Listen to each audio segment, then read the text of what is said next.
Mac, it's time for the Week 10 recap. Are you ready? Yeah. We just had another weekend with a last-minute upset, but we'll get to that in a minute. So, first game, Penn State at number 21 Northwestern. Now, you called this game 21-17 Northwestern. The score was 23-21 Northwestern. So no real surprises in this game. But both of these teams now are in the middle of the pack of the conference with likely no shot at the championship. So what does this win do for Northwestern? Basically just pads their bowl chances. They'll go to a bowl game. They'll get a relatively decent bowl game, but they're not going to go any farther than that. They got a few more games that they can win just to make them feel good. But other than a relatively decent bowl, doesn't really do that much. It's important for them to feel good. Yes. The next game, Illinois at Purdue. So you called this game 28-21 Illinois. The score was 48-14 Illinois. I think, was that our top scoring game this week? Illinois makes a point with their offense. Purdue continues their slide, sitting 2-7 overall. Purdue now has no chance of even getting a bowl game. They are mathematically out of it. What's going on at Purdue? It's really difficult to pinpoint what exactly is going wrong at Purdue. You have a lethargic offense and a relatively, a defense that just seems to lay down at every turn. Ever since the Michigan State game, which they actually looked really good in, they just haven't been.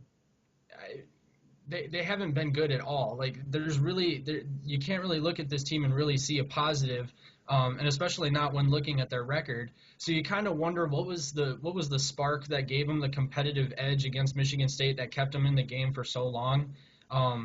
Whatever that was, it's just gone. And you can maybe blame it on lack of motivation or something like that, but they kind of just got to cut their losses at this point and try again next season.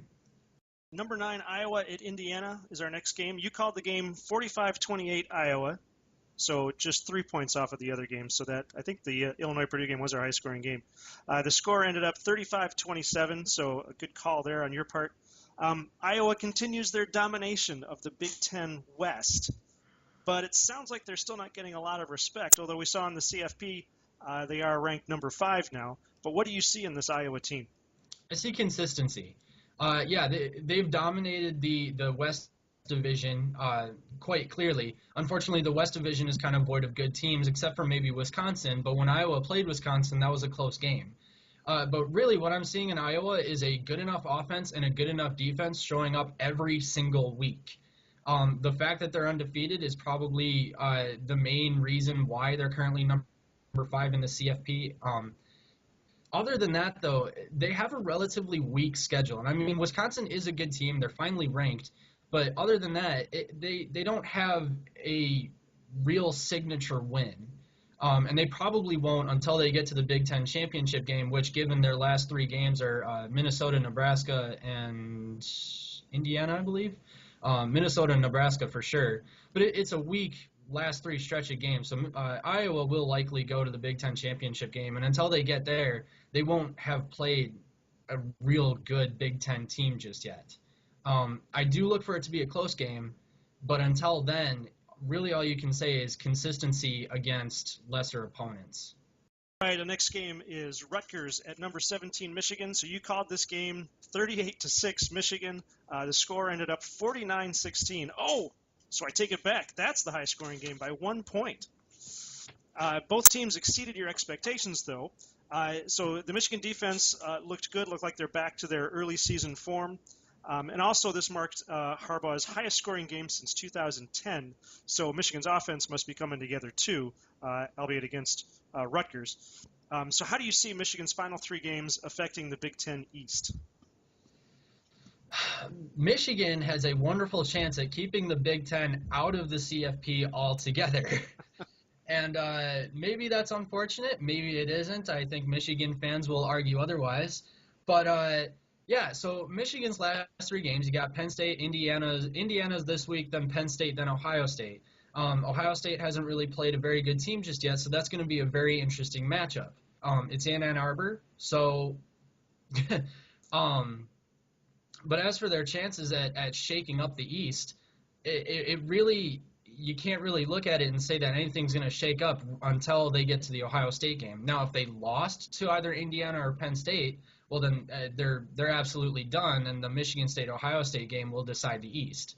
But if they win both of those games, well, now all of a sudden Michigan State has a loss, and Michigan has a chance at beating Ohio State. If Ohio State beats Michigan State, Michigan keeps the Big Ten out of the CFP.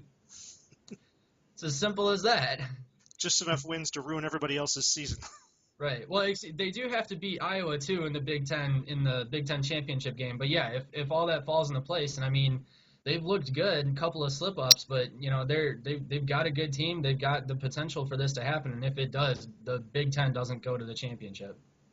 All right, next game, Wisconsin at Maryland. Now, you called this game 31-17 Wisconsin. The score was 31-24 Wisconsin, so really tight on the call there. Maryland is 2-7. They're out of the running like Purdue. They are out of the running for anything right now.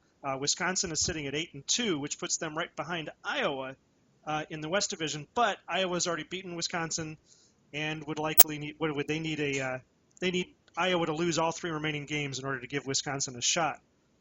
Does Wisconsin have any hope at this point? No. Well, and I mean, maybe that's just my opinion, but barring a huge upset, Iowa is going to take the West. Rather decidedly, their last 3 games are pretty. It's a pretty weak schedule for Iowa, so I think Wisconsin, when they lost to Iowa, pretty much lost any chance they had at the Big Ten championship game. They do get a relatively decent bowl game though. They're sitting at 8-2. That's a good record for them, considering the first year coach as well. So yeah, that's okay. Minnesota at number 3, Ohio State. You called this game 42-21 Ohio State. The score was 28-14. A little lower scoring for Ohio State. Minnesota still lost, but they made a good showing as an unranked team going up against the number 3 team. So what does this say about the remaining 3 games for both teams? Well, Minnesota has a relatively rough last 3 games. I do believe they faced Iowa, so that's gonna be tough for them. I think they do have a shot at winning 2 of their last 3 games, just to get bowl eligible. Not entirely sure it's a good shot, but I do believe they have a shot, and that's really all you can say about them. Is that, I mean, they're not exactly fancy on offense. They don't really have the world's best defense either. It might be enough to get them a bowl game.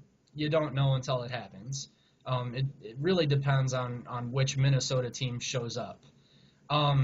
Ohio State, though, really has to be careful.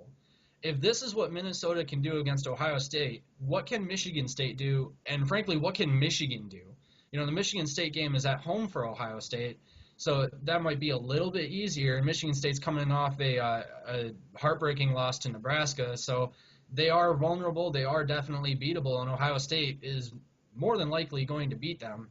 But they really do have to be careful, because if Connor Cook, Michigan State, gets into a rhythm, if Jake Rudock in Michigan gets into a rhythm, this Ohio State team has proven over and over this season that bad teams can hang with them. What happens when they come up against good teams? And that's what you have there. All right, our last game is, in fact, the impact game of the week. Number 7, Michigan State at Nebraska. You called the game 45-28, Michigan State. The score ended up a heartbreaking, at least for Michigan State fans, 39-38, Nebraska. It turned out to be a huge upset, potentially on a bad call. But if Michigan State wins the game, they're 9-0, which they haven't been since 1966. But they lost. The national championship is probably out for them. What about the Big Ten? The Big Ten is still in the question, but the thing is, though, is that if the Big Ten is still in the question, technically speaking, so is the playoffs. Mathematically, I mean, they do have Ohio State, number 1 Ohio State, and then if they go to the Big Ten championship game, they'll more than likely have Iowa. Iowa's number 5. Both of which will be tough games. I don't expect them to beat Ohio State, but if they did, and then I wouldn't expect them to beat Iowa, but if they did, they would have 2 top 5 teams under their belt late in the season, which is a little bit more than a lot of the other teams in the hunt for the CFP have to say. That said, they are definitely vulnerable. Nebraska proved that. Nebraska hung with them, showed that LSU has a lot of problems, especially in the secondary. Connor Cook showed a rare moment of amateur clock operating or clock managing. But either way, Nebraska. Yeah, they don't let him touch the clock. No, they wouldn't let the quarterback do that. But Nebraska definitely showed that Michigan State is vulnerable on the road, especially. And, Michigan State now has to go on the road against Ohio State. I mean, first they got to get past Maryland, but they'll probably beat Maryland. But as far as that goes, I mean, if it happens, they have a shot at the CFP. It probably won't happen because of the Ohio State game. And if that's the case, then they really don't have a shot at the Big Ten championship either, and that'll come down to Michigan and Ohio State. All right, and that closes it up. So this week you called 6 out of 7. That gave you an 86% for this week. So not too bad. You've been hanging in there about 86% every week. So nice work. Nice. All right. You can find more of this stuff on TeamRivalry.com. Mac, give me your Twitter account. At MacDaddy0562. And you can follow us at RivalryB1G. And I will see you at week 11. All right. All right, so now the last game was the Impact game of the week that you called it. The Impact, well, you called it as the Impact. I'm going to start over.